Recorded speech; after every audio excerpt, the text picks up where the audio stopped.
secara menyeluruh menurut saya harus diselidiki, diinvestigasi secara menyeluruh. Adakah hal-hal lain seperti yang saya sebut tadi, persaingan tidak sehat, ada soal gratifikasi yang tidak merata, ya, yang orang tidak kebagian misalnya dan seterusnya, dan juga tentu soal security, pengamanan, ya, pengamanan di Bandara Kuala Namu. Saya khawatir ini bukan hanya di Kuala Namu, bisa juga di tempat-tempat lain sebenarnya, tapi belum terungkap. Nah, Kimia Farma lagi-lagi sebagai BUMN, ya, farmasi ini juga harus dilakukan audit secara menyeluruh menurut saya. Jadi tidak cukup begitu, hanya manajernya yang dicopot atau beberapa stafnya yang dicopot. Tagar Institut Jurnalisme dan Riset.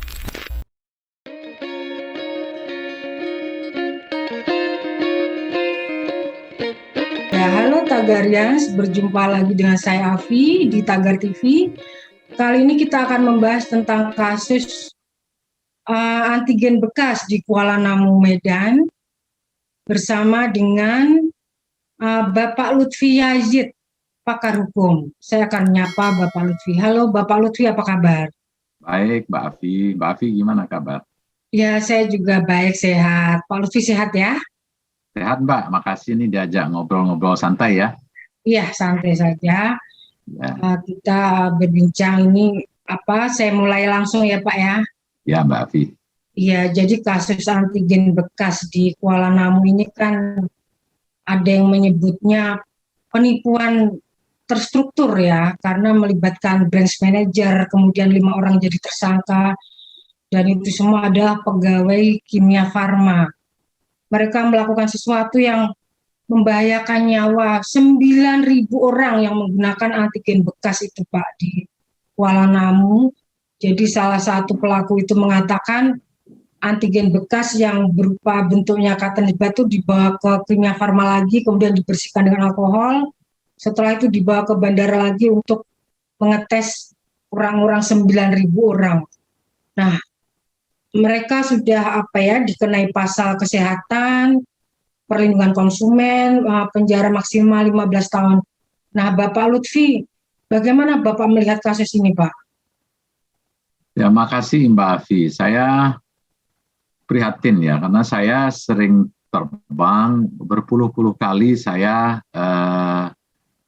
rapid antigen, bahkan juga PCR, ya, karena di kota-kota tertentu pakai PCR. Kalau kita ke Pontianak itu PCR. Kalau kita ke Bali PCR. Jadi saya baik antigen, rapid antigen ya maupun PCR saya berulang-ulang kali. Jadi ini kan memprihatinkan ya, karena sebetulnya sebagai konsumen kita itu bertransaksi dengan produk yang baru, bukan yang daur ulang. Jadi bukan yang bekas transaksinya itu sebenarnya. Nah, cuman ya kenapa ini terjadi di bandara? Itu yang membuat saya juga tanda tanya. Kan bandara itu biasanya sangat ketat. Kuala Namu juga adalah bandara baru, ya, yang sangat baru, yang bandara besar, ya. Dan otomatis menurut saya masuknya siapapun di bandara Kuala Namu itu kan melalui suatu proses, ya, proses pengamanan yang sangat ketat. Tetapi kenapa sampai terjadi semacam ini? Ya, Kimia Farma juga menurut saya sebagai BUMN di bidang farmasi sangat teledor. Ya. Jadi tidak cukup juga hanya memberhentikan si manajer itu atau karyawan-karyawannya. Begitu juga bandara. Kenapa sampai petugas kesehatan, ya, apapun alasannya bisa masuk ke sana, barang-barang yang daur ulang, yang bekas, itu juga bisa masuk ke sana dan dipakai. Padahal kita tahu bahwasanya COVID-19 ini kan sangat berbahaya. Semua orang takut. Bahkan ketika di pesawat pun kita itu bersentuhan saja dengan penumpang lain, itu udah ngeri kita. Jangan bersentuhan dengan tasnya orang saja ketika duduk itu sudah kita ngeri, ya. Bahkan kalau awal-awal tuh masih ada physical distance, ya, physical distancing. Jadi 3 kursi itu masih di tengah masih kosong. Tapi sekarang nggak ada lagi sudah. saya nggak melihat ada pesawat ya, yang sekarang bahwa di antara dua penumpang di tengahnya itu kosong. Sekarang sudah bermepet-mepet ya, duduknya mepet-mepet, dan juga bawaannya yang begitu banyak ya. Kadang kita kan takut, katanya harus physical distancing, katanya juga harus cuci pakai sanitizer itu ya. Tapi kalau kita bersentuhan begitu, orang tidak mau antri juga di pesawat. Ini kan memprihatinkan. Ditambah lagi ini daur ulang yang dipakai, yang untuk nusuk hidung itu, maupun untuk nusuk mulut kalau untuk PCR itu. Jadi menurut saya ini sebuah sebuah kejahatan, tetapi tentu saja perlu diinvestigasi lebih jauh ya. Kenapa ya? Kenapa di bandara internasional yang semacam itu masih ada hal semacam ini? Mungkinkah di balik ini bukan hanya kejahatan kriminal saja, tapi ada kejahatan ekonomi misalnya, ada persaingan usaha yang tidak sehat misalnya. Itu semua harus diungkap itu secara detail. Jadi investigasinya itu adalah investigasi yang menyeluruh. Jadi apakah memang ada persaingan misalnya? Apakah misalnya ada, katakanlah quote unquote, ada pembagian yang tidak beres misalnya, sehingga kasus ini muncul. Nah kalau memang persoalan, kenapa nggak dari dulu? Dari dulu sudah diangkat dong. Kenapa baru sekarang? Ini kan sudah 2 tahun kita. Ini sudah 2 tahun kita mengalami COVID. Yang kita tahu dulu kan bulan Maret itu 2 tahun yang lalu, yang 2 orang itu yang katakanlah terpapar dari ketika diskotik orang Depok dari orang Jepang. Jadi ada orang Jepang diskotik dengan orang Depok ya di Jakarta, dan kemudian diketahui ada 2 orang yang terpapar dan menyebar ke seluruh Indonesia sampai sekarang. Ya, ini kan luar biasa begitu. Kejadian-kejadian semacam ini mestinya dari awal sudah terdeteksi oleh negara, oleh pemerintah, oleh aparat penegak hukum ya. Karena di sini ini ada tanggung jawab konstitusional negara juga terhadap persoalan-persoalan semacam ini. Jadi bahwa itu ditegakkan dengan Undang-Undang Perlindungan Konsumen, setuju saya. Undang-Undang Kesehatan juga setuju saya ya. Karena konsumen memang harus mendapatkan perlindungan, proteksi yang maksimal sesuai dengan Undang-Undang Nomor 8 Tahun 1999. Karena transaksinya tadi sebetulnya adalah barang baru dengan konsumen. Nah, begitu juga dengan Undang-Undang Kesehatan. Tetapi selain itu, secara menyeluruh menurut saya harus diselidiki, diinvestigasi secara menyeluruh. Adakah hal-hal lain seperti yang saya sebut tadi, persaingan tidak sehat, ada soal gratifikasi yang tidak merata, ya, yang orang tidak kebagian misalnya, dan seterusnya, dan juga tentu soal security, pengamanan, ya, pengamanan di Bandara Kuala Namu. Saya khawatir ini bukan hanya di Kuala Namu, bisa juga di tempat-tempat lain sebenarnya, tapi belum terungkap. Nah, Kimia Farma lagi-lagi sebagai BUMN, ya, farmasi ini juga harus dilakukan audit secara menyeluruh menurut saya. Jadi tidak cukup begitu, hanya manajernya yang dicopot atau beberapa stafnya yang dicopot. Begitu Mbak. Jadi, ya Pak Lutfi, jadi di Kimia Farma pimpinan tertinggi harus disentuh, kemudian bandara pimpinan tertinggi harus disentuh, karena itu bagian dari tanggung jawab mereka ya Pak? Iya dong Mbak, karena kan dia adalah pimpinan, jadi kalau ada kesalahan dari staf atau bawahan, maka pimpinan itu sebagai nahkoda, ya, sebagai masinis, dia harus dapat dipertanggungjawabkan. Jadi menurut saya harus dibuka ya secara menyeluruh siapa yang membuat kebijakan ini, dan kita tidak tahu kan korbannya juga. Kalau ada 9.000 tadi, bisa saja sudah menularkan kemana-mana kan? Iya, bekas kemana, mungkin sudah dipakai lagi ya Mbak Afi. Jadi bisa saja kan bekas orang yang positif COVID dicolokkan ke si A, si B menularkan ke banyak orang kan? Mungkin juga sudah meninggal korban-korbannya. Ini kan walaupun sudah dikasih alkohol, nggak ada jaminan itu aman ya Pak, ya, namanya bekas ya. Iya Mbak, ya kan saya kira apa namanya itu kan alibinya ya pakai alkohol begitu. Tapi kan keamanannya kita kan tidak tahu, safety-nya dari alat tersebut itu kan kita tidak paham ya Mbak ya. Dan mereka untung miliaran rupiah dari kegiatan itu, Pak. Iya, untung miliaran rupiah, tapi mengorbankan orang lain. Untung secara materi, tapi orang lain menjadi victim, menjadi korban. Dan itu pertaruhannya nyawa kan. Ini menurut saya suatu yang tidak bisa ditoleransi. Jadi menurut saya keadilan harus ditegakkan. Nah, kemudian tadi sudah dijelaskan Pak Lutfi bahwa pihak-pihak pejabat tertinggi di luar 5 tersangka itu harus diusut. Kemudian kalau dari pasal-pasal yang diterapkan itu Pak, apakah cukup dengan pasal 15 tahun penjara itu? Karena itu kan nggak ada kepekaan sosial sama sekali, Pak. Iya Mbak, kalau menurut saya sih ini kan sudah termasuk ini ya, apa ya, bisa juga percobaan pembunuhan juga sebenarnya. Ya, karena sangat membahayakan jiwa seseorang ya. Karena apa contoh ya, apa yang terjadi di India misalnya, itu kan luar biasa ya. Jadi akibat dari kecerobohan, kejahatan yang dilakukan oleh oknum atau satu orang ini, maka yang menjadi korban adalah banyak orang. Dan kita nggak tahu kan kapan COVID ini berakhir. Jadi kalau misalnya ini yang kemarin itu barang bekas, itu daur ulang itu dipakai dan ternyata sudah positif dan menular ke orang lain, itu kan bisa terus menerus toh. Selama belum ada disiplin, orang yang terkena itu kan terus menerus. Ya bisa 1 tahun lagi, bisa 2 tahun lagi, bisa 5 tahun lagi, atau mungkin bisa lebih. Nah terus siapa yang bertanggung jawab? Dan 9.000 orang tadi yang pakai antigen bekas itu nggak tahu siapa mereka ya Pak ya?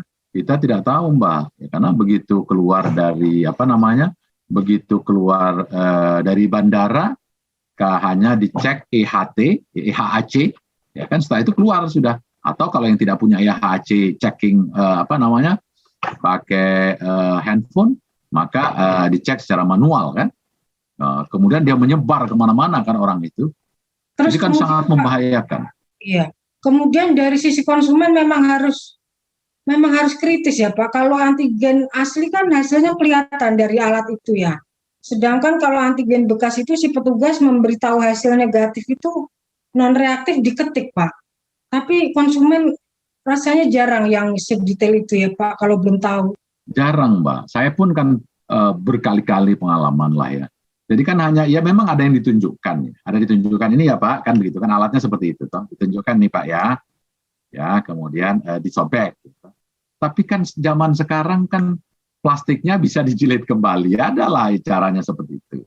Nah, kemudian juga setelah diambil ya kan dari hidung dan atau dari mulut untuk PCR itu, kemudian ditaruh ke alat itu kan, alat yang kecil itu kan, ditaruh ke situ. Kita kan nggak tahu itu, karena alat yang ditaruh itu disimpan itu kan tidak ada, setahu saya nggak pakai plastik gitu.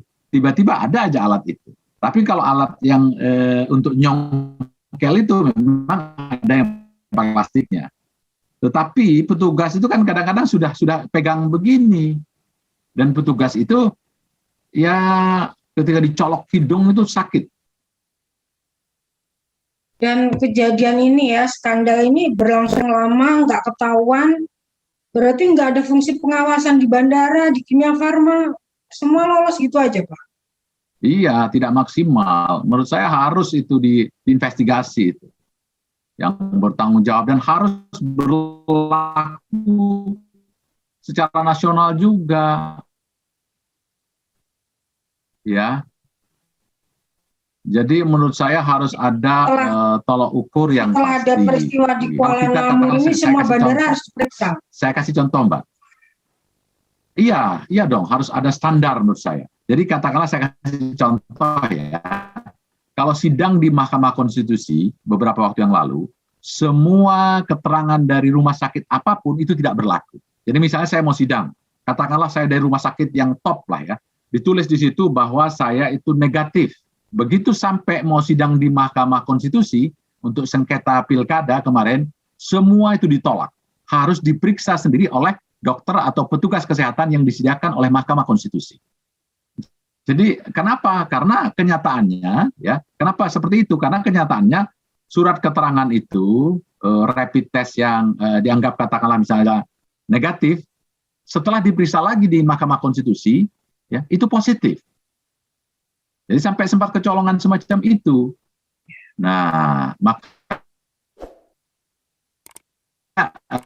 karena semacam itu, ya, karena yang keterangan dari rumah sakit atau dokter itu dibilang negatif, tapi kenyataannya positif, ya, maka menjadikan MK punya kebijakan baru bahwa tidak berlaku semua itu, kecuali dari petugas kesehatan yang sudah disediakan oleh Mahkamah Konstitusi. Saya kira mending begitu, kalau memang ini ya sediakan aja petugas-petugas khusus, gitu. Petugas-petugas khusus untuk mengecek, melakukan pengecekan. Tapi kan makan waktu lama, palsu, ya, alat-alat untuk melakukan antigen, rapid antigen atau PCR itu dengan cara menipu semacam ini adalah menurut saya suatu kejahatan yang luar biasa. Pak, ini kan serius banget ya. Bagaimana Pak? Apakah hukuman mati diterapkan atau gimana? Kalau saya dapat dipertimbangkan itu, ya, dapat dipertimbangkan hukuman mati itu karena ini menyangkut nyawa orang lain, dan saya kira pelakunya juga tahu. Pelakunya tahu bahwa ini mengancam nyawa orang lain, kan begitu, ya. Jadi mengancam, membahayakan nyawa seseorang, ya. Bahkan mungkin sudah di dalam niatnya ya sudah kan, niatnya bisa juga untuk kan membunuh itu kan sebetulnya, walaupun dengan cara mendaur ulang alat rapid ini, alat antigen ini.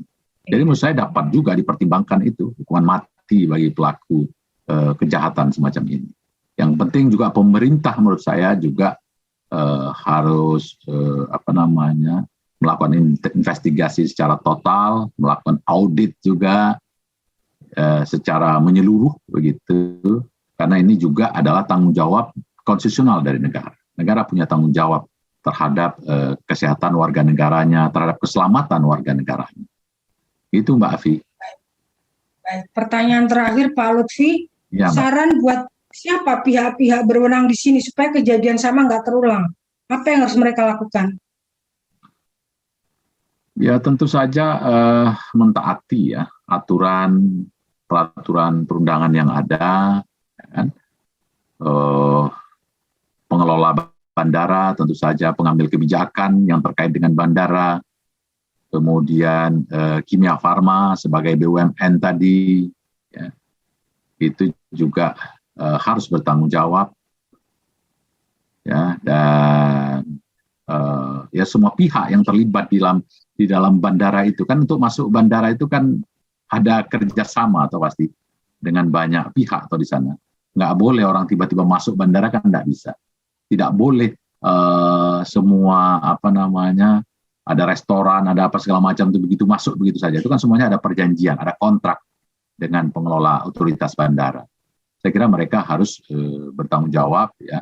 Saya kira bandara juga ini hal yang penting ya, karena bandara ini adalah tuan rumahnya.